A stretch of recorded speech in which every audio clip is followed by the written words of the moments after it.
Businesses में सबसे बड़ी टेंशन इस बात की होती है कि सही टीम नहीं मिल रही है, पर जब टीम मिल जाती है तो उससे बड़ी टेंशन स्टार्ट हो जाती है कि इतनी बड़ी टीम को मैनेज कैसे किया जाए। बिकॉज क्या होता है ना कि जब आप अपनी टीम को कोई टास्क असाइन करते हो तो आपको बार बार उस टीम से फॉलोअप लेना पड़ता है, आपको बार बार एम्प्लॉइज़ को याद दिलाना पड़ता है कि आपको ये काम करना पड़ेगा। फिर आप उनसे पूछते हो ये काम ख़त्म हुआ या नहीं हुआ, एंड फाइनली किसी तरीके से वो काम कंप्लीट हो भी जाता है तो उस तरीके से नहीं हुआ होता जिस तरीके से आप चाहते हो कि ये काम कंप्लीट हो जाए। तो इस तरह के चैलेंजेस जो बिजनेस में रहते हैं, specially with the business owners, वो उन्हें फ्रीडम नहीं मिल पाती जो वो चाहते हैं, and the whole day they have to get stuck in their day to day operations. और ये एक बहुत कोई रेयर प्रॉब्लम नहीं है, this is a very common problem. अगर आप जितने भी बिजनेस ओनर्स की बात करोगे, एवरीबडी इज़ कंप्लेनिंग कि मुझे मेरी टीम से काम ढंग से नहीं हो पा रहा, they are not efficient, they are not productive, they are not giving the desired results. So सबसे पहले टीम ढूंढिए, फिर उसके बाद टीम से काम कराइए। अगर आपके पास टीम से काम कराते वक्त आपको बहुत सी दिक्कत आ रही है, and if you also feel that you are stuck in this kind of trap, so आपको क्या करना चाहिए, आपको इफेक्टिवली डेलीगेशन की पावर को यूज़ करना है। अब डेलीगेशन की पावर क्या होती है, आप अपने टास्क को कैसे डेलीगेट करते हो उसको समझने की कोशिश करते हैं। बहुत से लोग समझते हैं कि डेलीगेशन का मतलब होता है आपने किसी को बोल दिया कि ये काम कर लीजिए और आपने उसे वो टास्क डेलीगेट कर दिया, बट उसका एंड रिज़ल्ट ये होता है कि वो टास्क उस तरीके से कंप्लीट नहीं होता जिस तरीके से आप चाहते हो। तो the very first thing which you have to implement in your organisation, आपके पास एक टास्क मैनेजमेंट सिस्टम होना चाहिए।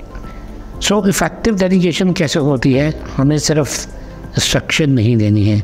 जब भी आप किसी को अपने टीम में इंस्ट्रक्शन देते हो तो पहला स्टेप होता है कि आपकी इंस्ट्रक्शन बिल्कुल क्लियर होनी चाहिए, उसमें कोई एम्बिग्यूटी नहीं हो, किसी तरीके का कन्फ्यूजन नहीं होना चाहिए।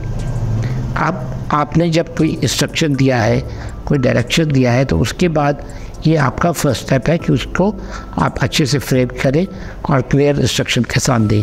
Now the second step is you have to take confirmation from the person जिसे आपने वो टास्क डेलीगेट किया है। कई बार क्या होता है कि आपने इंस्ट्रक्शन दिया but the other person has understood something else, ने कुछ प्रिज्यूम कर लिया, राइट, या कुछ चीज़ों को उसने मिस कर दिया, स्किप कर दिया, या कई चीज़ें उसने अपनी ओर से जोड़ करके एक अपने मन में थॉट बना दिया कि मुझे ऐसा करना होगा। हमारी ह्यूमन नेचर होती है कि हम लोग बहुत जल्दी चीज़ों को असेस कर देते हैं, और अक्सर आपके टीम के साथ भी यही होता होगा। जैसे ही आप उन्हें कोई कमांड या इंस्ट्रक्शन देने की स्टार्ट करते हैं, कोशिश करते हैं, वो पहले से ही समझ जाते हैं कि आप ये कहने की कोशिश कर रहे थे, बट ये उनकी एजम्पशन है, वो ऐसा सोच रहे हैं कि आपने ऐसा कहा। बट इसी चीज़ को ख़त्म करने के लिए कि वो अपनी ओर से एज्यूम ना करने कि आप क्या चाहते हो, आपको उन्हें क्लियर इंस्ट्रक्शन देनी है, नंबर 1, और दूसरा आपको उनसे कंफर्मेशन लेनी है कि वे क्या समझे हैं और उन्हें एक्चुअली क्या टास्क डिलीवर करना है। जब ये दोनों चीज़ें कंप्लीट हो जाती हैं, सो आप दोनों एक लेवल पे होते हो, then there is no scope of any miscommunication और gaps in the communication. Because communication gaps जो होते हैं ये एक बहुत बड़ा रीज़न होता है, फैक्टर होता है ऑर्गेनाइजेशंस पे क्रॉस होने का, और वो उस वजह से आपके ऑर्गेनाइजेशन के काम जो है वो ढंग से कंप्लीट नहीं हो पाते। फाइनली अब आपका नेक्स्ट टास्क क्या आता है, जब आपने अपने एम्प्लॉय को या अपने टीम मेंबर को किसी को भी कोई इंस्ट्रक्शन दी है, अब उसे टास्क को एग्जीक्यूट करना है। अब आपको अपने टीम मेंबर को 3 इंस्ट्रक्शंस फर्दर दे दी है। नंबर 1 कि अगर वो टास्क कंप्लीट हो जाता है तो आपको रिपोर्ट करें, because any task if not reported should be considered as not completed. तो ये टेंशन आपका ऑर्गेनाइजेशन में होनी चाहिए, जिससे क्या रहेगा कि आपका कम्युनिकेशन गैप और भी रिड्यूस हो जाएगा, और जितने भी टास्क आपने डेलीगेट किए हैं अपनी टीम को, आपको उनका टाइमली रिपोर्ट मिल जाएगा कि वो टास्क कंप्लीट हो गए हैं। और आपके एम्प्लॉयज़ के माइंड में भी एक तरीके का ये एक साइकोलॉजिकल प्रेशर कह सकते हो, या उनकी अकाउंटेबिलिटी ये बिल्ड करता है, इस्टेब्लिश करता है कि उन्हें ये टास्क टाइम पे डेडलाइन के अकॉर्डिंगली कंप्लीट करना है।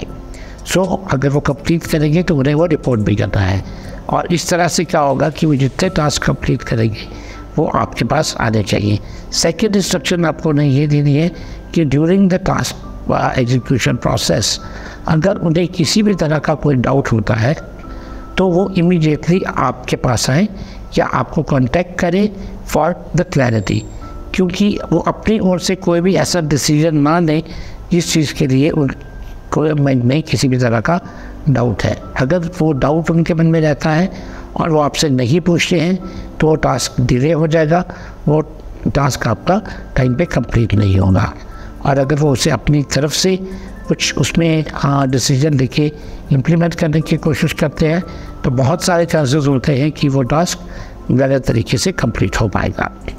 और जो थर्ड चीज़ जो आपको उनको इंस्ट्रक्शन देनी है वो ये रहती है कि अगर किसी भी रीज़न से वो उस टास्क को कंप्लीट नहीं कर पा रहे हैं तो वो टास्क किसी सेकंड पर्सन को डेडिकेट किया जाए।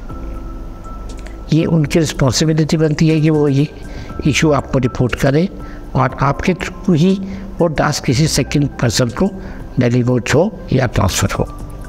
अब जब ये तीनों स्टेप्स हो गए, आपने टास्क डेलीगेट किया, इंस्ट्रक्शन दिया, सेकंड कंफर्मेशन लिया, थर्ड आपको रिपोर्टिंग मिल गई है, अब फोर्थ आपकी तरफ से रहता है अपने एम्प्लॉय को या अपनी टीम को फीडबैक देना। कोई भी टास्क कंप्लीट हो रहा है उसके बाद आप उसे फीडबैक या फीड फॉरवर्ड दोनों प्रोवाइड करें, जिससे उसे ये समझ में आता है कि मैंने जो अभी तक किया है उस पर मुझे क्या कमी रह गई है या क्या मैंने उसे किस तरीके से बहुत अच्छा किया था। ठीक है, वो फीडबैक बहुत असेंशियल होता है। और फीड फॉरवर्ड होता है कि आप आने वाले टाइम के लिए किस तरीके से वो इसे और बेटर कर सकता है, इम्प्रूव कर सकता है, उसके ऊपर कुछ सजेशंस आप अपने दे सकते हैं। तो यही चारों स्टेप्स अगर आप अपने एक्टिविटीज़ में, अपने शेड्यूल में या अपने सिस्टम में इंटीग्रेट करेंगे तो आपका एफिशिएंसी लेवल एनहेंस होगा और आपके टीम की प्रोडक्टिविटी भी इम्प्रूव होगी।